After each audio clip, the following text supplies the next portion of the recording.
Okay, yes, well, let's see what is there in this question. An experiment to investigate simple harmonic motion consists of a mass oscillating at the end of a vertical spring. The system is shown here. There is a motion sensor down there. The mass oscillates vertically above the motion sensor that measures the speed of the mass. Test 1 is carried out with 1 kg of the mass and the spring constant K1. Test 2 is a repeat of the experiment with 4 kg mass and the spring constant this time is K2. So in both of the cases, the springs are different.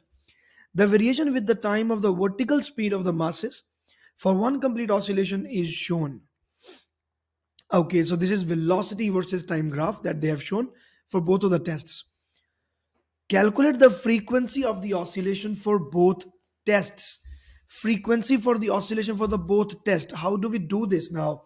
So to find the frequency, we will find the time period. So clearly from this graph, we can see that the time period is coming out to be 0.8 in both of the cases. So we need not to worry about it. So the frequency is equal to 1 divided by t. It will be 1 divided by 0.8 and it is second as the unit, so no millisecond or something, there is no problem. We can just do this and the answer will be in hertz. So that will be our frequency, that is 10 by 8, 5 by 4, something, whatever. Now let's see if they're doing the same thing in the mark scheme. By the way, I believe they would be doing the same thing. Okay, the answer is 1.3 hertz, and so we have to use the calculator.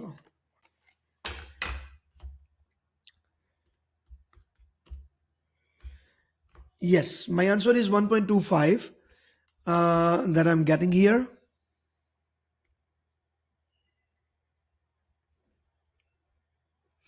But again, because IB always wants their answer in majorly, like majorly, they want their answer to be in the two significant figures. So we can clearly say that this will be taken as 1.3 hertz. So this is how we do it. Time period is 0.8. There is no other method that we can do. And there is no error in the calculation, I believe. It is just the approximation that they have done. Okay, so this is done. The answer is 1.25, but it is written as 1.3. Deduce the value of K1 divided by K2. So now what is happening in this case? We can see that the time period is the same in both of the cases, which means that even the frequency is the same for both of the cases. Now we know that omega can be written as, it will be omega square root of K by M. Now, omega is same in both of the cases. Clearly, the ratio K1 by M1 should be equal to the ratio K2 by M2.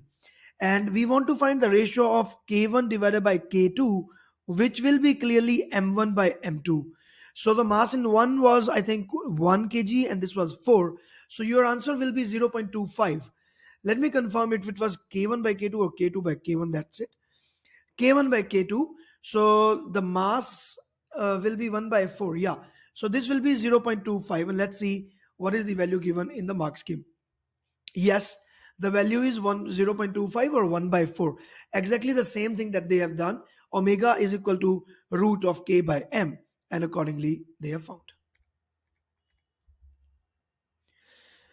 Moving to the next question, determine the amplitude of the oscillation for test 1. So for test 1, we need to find the amplitude. Okay, this is the test 1 and the velocity time graph is given. We will definitely find the max velocity here. And the max velocity will be, this is going to be 5. So I think 4.8 or 4.9. 4.2, 4.8. See, how are we going to do it? We will see that what is the length of one square.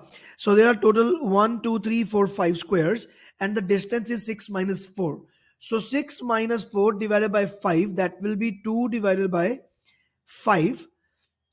This will be for one square. How many squares are there? 2. So we are going to multiply it by 2 further. So that will become 4 by 5, which is kind of 0.8. So it is 4 plus 0.8. That is 4.8. This is the perfect manner in which this should be done. It's not like guessing things like what is the value there while you're reading the graph. Technically, you have to do this and then you would be getting the numerically correct value. So the numerically correct value here, it comes out to be 4.8 meter per second. So that is the maximum velocity. And we know that the amplitude for the maximum velocity, it is given by the product of the amplitude multiplied by angular frequency, isn't it? So for the acceleration, it is x naught omega square. For the velocity, it is x naught omega. From here, we will find the omega and we will find the x naught from this equation. So v naught is 4.8, x naught is unknown. Omega can be taken as, uh, what was omega? 2 pi f. So omega is 2 pi. F is the frequency, which is 0.8. Like the time period is this. So 2 pi divided by 0.8. And accordingly, the amplitude can be found.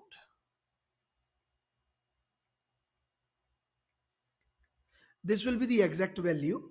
So according to my calculator, the exact value is coming out to be,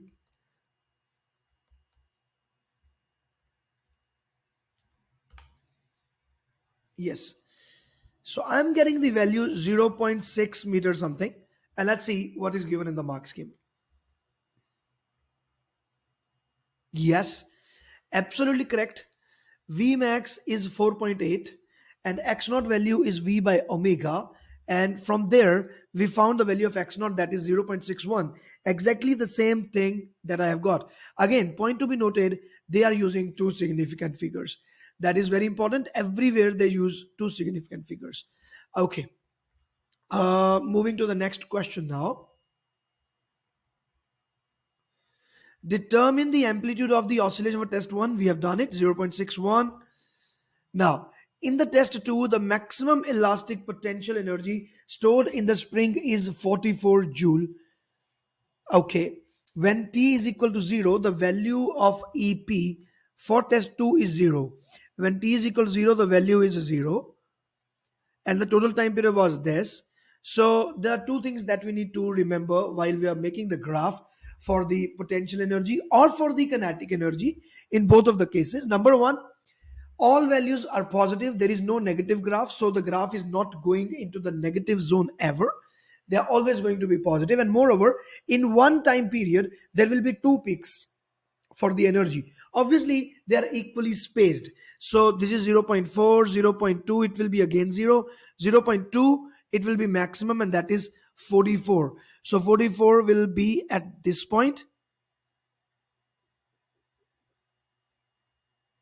44 and this. So it will go somewhat like this.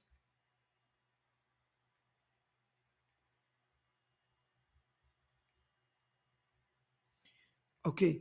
And the drawing is not that very exact, by the way, but this is how we draw it. Like this. Clear? So this is it. Yes. And this is the potential energy in joule. This is 44 joules here. And these are the graphs that we are going to make. Sketch on the axis the variation with time t EP of the test 2. But they have given that the top energy will be 44. So we need not to find it. Otherwise, we could be finding these things from the earlier graph also. But anyways, it is already given. So this is the graph. Only and only 2 points are to be remembered. Number one, there is no negative value for the graph. And number two, there will be two peaks in one time period, that is 0.8 second. That's it. Let us see what is given in the mark scheme. So all the energies are positive. Point number one, curve starts at E is equal to 0 with the two peaks with at least one at 44 joule. Yeah, if you're considering damping, the energy will be lesser, but ideally we will assume that it is not considered. Curve starts and finishing at E is equal to 0 with one peak of 44 joule. Well, this is not correct. There will be two peaks, okay, with at least for do not accept straight lines. I think like this is just about the mark scheme, but the answer will be the answer that I have given you. That will be there. Have they considered the damping or something? I don't know. The elastic potential. Yeah, you can say that because the student is actually performing this experiment in real, a real scenario with the real air around it. So there will be a drag force, there will be a viscous force. Definitely the energy is going to reduce. So the second peak will be a bit lesser, but if you are making it to be equal, I don't think that even that would be wrong. It should be correct, but you can clearly you can make it a bit lesser. Okay, no problem. After this, let's move to the next point. The motion sensor operates by detecting the sound waves reflected from the base of the mass. The sensor compares the frequency detected with the frequency emitted when the signal returns. The sound frequency emitted by the sensor is 35 kilohertz. The speed of the sound is 340. Determine the maximum frequency change detected by the sensor for test 2. So we want to talk about the test 2, and what do we want to find? The maximum frequency change. It's not the maximum frequency, it's the maximum frequency change detected by the sensor. So what is the maximum change? So clearly this maximum change will come into picture if we consider that this is the mass. Let us say this mass is going downwards, and there is this and some like sound is going up, and from here the sound is getting reflected. So clearly when this observer, this is going downwards, the frequency is going to increase. This is the frequency f. Let us say at this point it becomes f dash. When it is reflected and it is now detected by the same motion sensor, the new frequency detected will be f double dash, which will be even different from f dash. So all these three values are different. So we want to say like what is the biggest change in frequency that will be detected. So this frequency will be maximum if the velocity is maximum. It's like that. And so when the body will be going in the upward direction and the velocity will be in the other direction, the frequency will be least. So you want to find the difference between the two, I think. Let us read the question again. Determine the maximum frequency change detected by the sensor for test 2. I think this is what we want to do. Okay. And what was the maximum velocity for the test 2? So we first have to find the maximum velocity for test 2.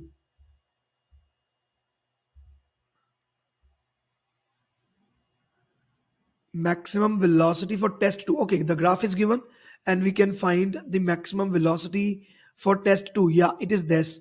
So it will be 8, 9, 9.2, 9.4. Yes. So this will be 9.4 meter per second.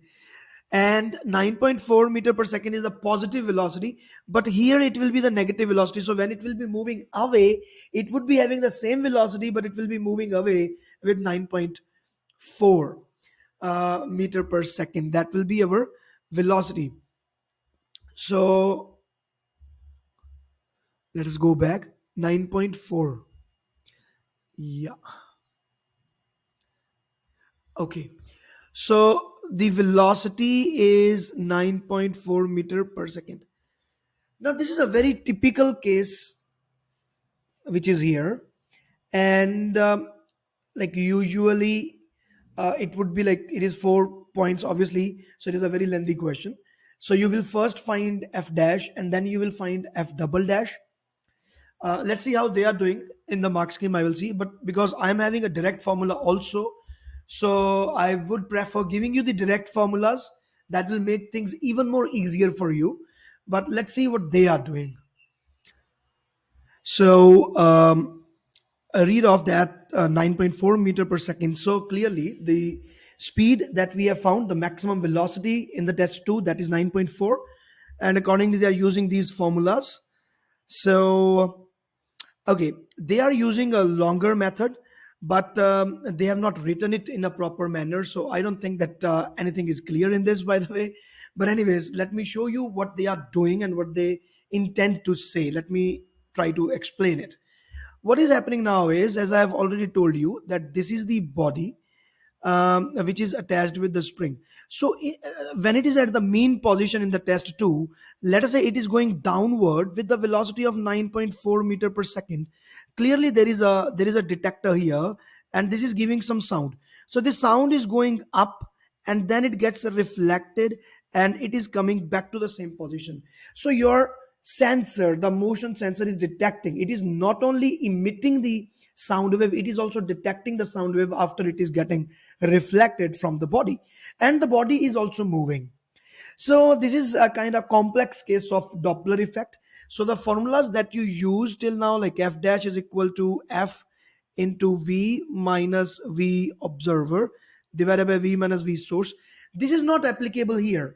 This formula is applicable only on half of this, and this has to be used double times, like twice that has to be used. So f double dash can be found by f. Again, you would be finding, like, applying the complete scenario twice in each case. So there are two such cases. Like the first case is this. Second case is when the same body is moving with the same kind of velocity in the opposite direction with 9.4 meter per second, and accordingly there is a sensor here which is producing the sound and it is coming back. So there are two cases already, and each case will be having two further cases. So there will be four such cases that you have to solve in this one particular question. And after that, you have to compare them and you have to find the differences between them. So that is a really very long question indeed. So my only humble advice to you for this topic will be that you can please refer to the online course there. You can go for the Doppler effect. I have dealt it in complete details. So you can watch those videos. And that will be better if you want to understand this. Okay. But I am going to give you a shortcut formula now. So that is very, very important. Now, what are we going to do? See, if you want to go for the long term, I don't have any problem. This case will be divided into two parts. Like first, the sound is going from A to B, you find F dash, and then it will be going from B to C, and you find F double dash. Simple. The way we are using this thing, I have already explained you how I use Doppler effect and why my method is much better than the methods which are given in the book. So you have to refer to that and you can find the F double dash. But otherwise, there is a simple method. Let me explain you, and it's very, very tricky, very, very tricky. Now, whenever the distance between the source and the body is reducing, whether the body is moving towards the source or the source is going towards the body, in whatever way, if the distance is reducing, frequency, apparent frequency will be increasing, it will be more.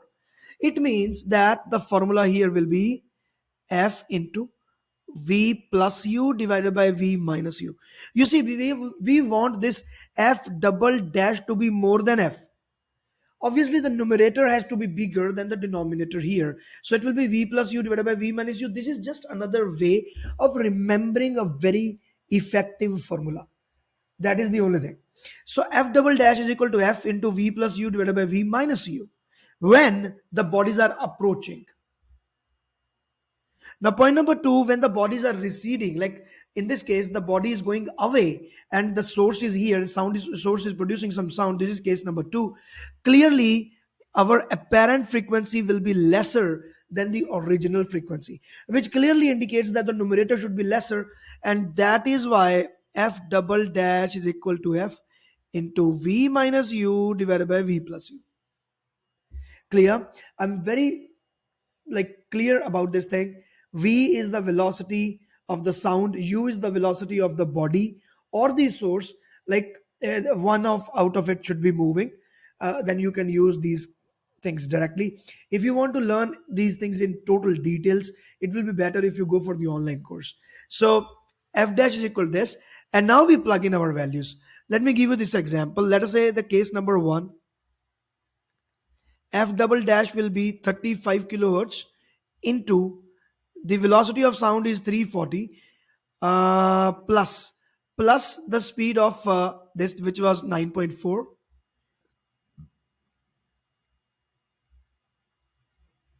Yes, this is f double dash, and we find the value here with the help of the calculator. 340 plus 9.4 divided by into 35. Yes, so I am getting this answer as 35 kilohertz. I told you that the frequency will be higher when the bodies are approaching. clearly the frequency is higher in this case, and so the apparent frequency here that is recorded will be 37 kilohertz. Okay, and similarly we are going to calculate this second one, and that will be only the reciprocal of this.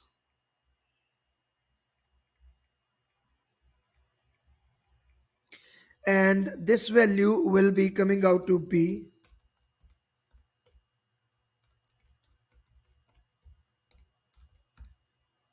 yes, I'm getting the answer as 33 kilowatts. Do you see this? What does it mean? Now try to understand what is the conclusion of everything that we have done. The actual frequency emitted is 35. 35. But the frequency received here is 37. But in this case, the actual emitted is 35, but the frequency received is just 33 kilohertz. This is the change that he was talking about. Determine the maximum frequency change detected by the sensor. So, what is the maximum change that is detected? So, it could be 4, like the answer will be 37 minus 33. That will be the biggest change that the detector is detecting. Or I don't know what this question wants to say. Otherwise, we can also say that it was actually 35, but the maximum change is coming out to be of 2 kilohertz, and the answer is coming out to be either 35, 37, or 33. Let's see what is given in the mark scheme. It's a bit confusing question. There is no doubt about it. You can see this read off as 9.4. F dash is this. And I do not use these formulas, by the way. So don't be confused here. So this will be the earlier frequency, which is kind of 36 and 34. But then again, because there is the second shift also, that is, it is getting reflected back. So your real answer is 33 and 37. The answer which we got directly by using that formula, 33 and 37. So what is the change? Now they are saying it is 2 kilohertz. 2 kilohertz means actually it was 35, but either you would be recording 33 or you would be recording 37. So the maximum possible change which is recorded by the sensor is 2 kilohertz. This is the answer. I my honest uh, judgment for this question, is that the statement of this question is really confusing, and it is not clear what examiner is looking forward to. So if you just read this statement and you say that, sir, the things are not clear here, what we want to do in this question, it's, you are absolutely correct. Even I was getting confused here. So that is not a problem. Yeah, I mean, like, it is a problem, but that's not different for you or different for me. That is the same. So even I was facing this problem, no doubt about that. But whenever you have this kind of a question, when there is a source and the body is moving, clearly the question would be talking about f double dash. From there we can take up this hint that might be he's talking about f double dash. This is what I did here, and this is what we can do. That is what is in our hand. Okay, dear students, so thanks for watching this video. Please in the comment section, do let me know, do you like this video or not, and what are your comments on this. So all the best. Thanks for watching. Please share the video further. All the best. Bye.